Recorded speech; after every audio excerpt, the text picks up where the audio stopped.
Hello' friends, মানস ব্লগৰ আন এটা ভিডিঅ'লৈ আপোনালোক সকলোকে স্বাগতম জনাইছোঁ। মই জাষ্ট ভাত খাই এতিয়া তামোল খাই আছোঁ। মানে এতিয়া বাজিছে 2টা। আৰু যিহেতু খ্ৰীষ্টমাছৰ বতৰ হয়, এতিয়া যাওঁ পাণ বজাৰলৈ।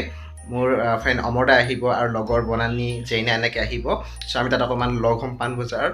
চ' যিমান হ'ব পাৰোঁ মই দেখুৱাবলৈ চেষ্টা কৰিম আপোনালোকক। চ' এটা নতুন ব্লগত আপোনালোকক সকলোকে স্বাগতম জনাইছোঁ। চ' এতিয়া দেৰি নকৰি বলক আমি যাওঁ পাণ বজাৰলৈ।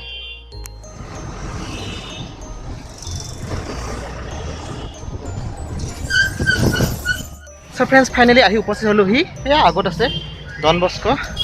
পাণ বজাৰৰ যোনটো ডন বস্ক আছে তাতে আহিছোঁ। চ' বলক এতিয়া মোৰ ফ্ৰেণ্ডবিলাক আহিছেনে নাই চাওঁ বলক।